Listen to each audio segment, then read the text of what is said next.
Back again to 1010 TV.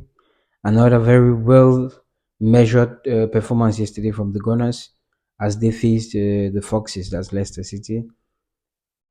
I cannot say that looking at the match in the first 45 minutes, it was the most interesting. That was really maybe the worst performance I have seen from Arsenal in a while. Even the Leicester City team did not bring much to the fore because they were just like playing for a draw. And in this scenario, Arsenal were the team who had to like take the game to them because they are the ones playing for something. They're the ones playing for the title league. The Leicester, on their part, are actually playing for survival in the Premier League. But the point would have been a better one for Leicester rather than for Arsenal. I'll just start by saying that Ethan Nwaneri, the 17-year-old, had a classy performance because the team was not that good. You could not see um, Odegaard, you could not see Raheem Sterling, you could not see Leandro Trossard because Trossard played as the first nine. Back to goal, he does not really know how to hold the ball well and put in the type of performances that we normally see him put coming from the left wing. So this game needed something. He needed a spark, and during the course of the whole encounter, you could see that this spark would only come from Ethan Nwaneri because he had the ball strike the goalpost. He had one saved by the keeper to the crossbar. Even having the likes of Martin Odegaard in the field, he is still the one taking the corner kicks. He is still the one trying to do something. If you watch this match keenly, you would see that he was the only limelight which Arsenal had going. If there was anything that could happen in the attack, it was already very evident and clear that this could only come from Ethan Nwaneri because the whole team, starting from defense, but it wasn't really a good watch. It wasn't a match that somebody would say, "Oh, for the neutrals, it's interesting." What the game, starting lunchtime, all the eyes are always on this first Premier League game that starts during lunchtime, and Arsenal and Leicester were privileged to have this one, but it was not a classy watch at all.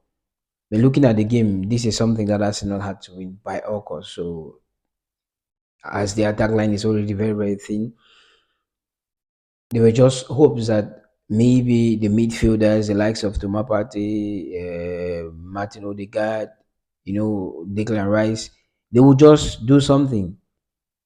It was a flat performance. It was a flat performance. You didn't see any energy. You didn't see anything. But I would still say Mikel Arteta had something spot on because 30 minutes to the game, Raheem Sterling was struggling. And we have to talk about Raheem Sterling because he was really, really bad. He was bad. He could not carry the ball. This is somebody that relies so much on his pace. But you could see during the course of the whole encounter that even the pace which Raheem Sterling was noted for, the runs in behind, Raheem Sterling could barely carry the ball. He could barely beat the first man. All the balls that went to him, he lost them. Made critical attacks by Leicester, almost getting to the back line of Arsenal. So we could just see that Raheem Sterling was not in the game. He was not. And this is somebody that has been crying for opportunities. Now with the attack line, Gabriel Jesus, Bukayo Saka, Kai Havertz all out. This is the moment that Sterling had to pick and say, okay, this is the reason I was brought for. Let me play for this. Maybe I'll have an opportunity to stake a claim and the contract will be renewed. But Sterling could barely do anything in the course of the whole 90 minutes. In came Merino. Good changes. Replaced Thomas Partey with Jorginho, and Mikel Merino came in. Maybe this is the first nine that Arsenal have just been hoping that they can have because two classy finishes from him, the first header, and still talking about Nwaneri because to have a 17-year-old put in a man of a match performance, he had the assist, a superb cross for the goal, and the way Mikel Merino leaped for that ball, you would really think that this is a classy attacker. But he explained that he has never played in the nine position before. He was discussing with one of the coaches earlier before the game in the morning, and they were like, there is a possibility that in the course of the game you might come in as the attacker. And things just went the same way. It wasn't going positively. Nothing was happening, and Ateta had to tweak something. But just the fact that he realized that, okay, bringing Merino in, Merino leaped very well to score the first goal, good header, and the second goal, classic counter attack. Trossard doing what he does best, playing from the left wing. The whole 90 minutes, we did not see Sterling beat the fullback. But Trossard in one attack, he beat the fullback and sent an exquisite cross for Merino to score. If you look at the ball, that is not an easy one to score because you can sky the ball over. If you put so much emotions, or if you want to make it so clinical, there is a possibility that you might sky the ball over. But he took it neat, clean, and he scored two goals. So Ateta should get some of the. We need to applaud him for this decision. Even though going forward, we don't know if this is something he would do, if it's something he will fancy. But it's not to say that the problems are not there. But Arsenal just needed a win. The performances at the moment don't count, because if Arsenal can get one goal, because Saka is not coming back anytime soon. Gabriel Jesus is out of the season. Kai Havertz out of the season, which means that they have to do with what is there.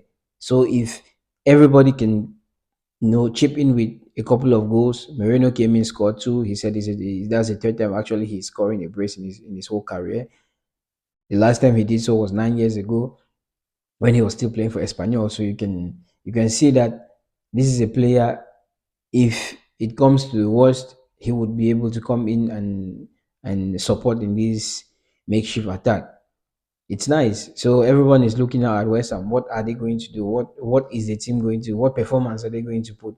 Will it still be the lackluster performance which we had, or are the players going to try to like push this Liverpool, because Liverpool has a very very tough run of games coming up, and this is when the resilience of Liverpool also will be tested.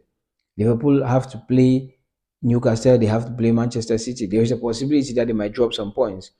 They are already today. Okay, they are playing against Wolves, which everyone will bet that Liverpool should be able to go past Wolves. But the question is, if Liverpool is losing any points whatsoever, Arsenal have to be there to take advantage, because now it's a 5 points it's a 5 points difference, which no, four actually. It's a 4 points difference as it stands, but Liverpool still have to play against Wolves. So anticipatingly, it should be a match they would win. But what if things don't go their way? Arsenal should be there. The performances now don't count, because it was a poor game right up to the 60th minute. It was a poor game right up to the 60th minute, because I can if Lewis Kelly did not touch the ball, there was a clean tap in that could happen for Leicester. They could overread. He was already there to tap in. But thank God that Leeds was there to pound the ball out. So a couple of tricky moments for Arsenal during the course of the encounter, but they went through that, and now the real moment has come. Just don't care about the performances. Just get the 3 points. If Arsenal were to win every game they have to the end of the season 1-0 and stake the claim towards the title league, it's something that would be welcome, because the attack line is not something you should even rejoice or think about, or think that there is a possibility of playing a nice, beautiful game or something. Whatever it is, even boring, no matter how the game comes out, the 3 points are just what is needed. So already looking ahead, West Ham, congratulations to the team for fighting, digging deep to come up. The contributions from Mikel Merino, man of the match performance from Nwaneri, that was really good for a 17-year-old. So we just keep going, keep taking each game at a time, and see how far we can push this Liverpool team, who are excellent. Until then, it's peace out from me.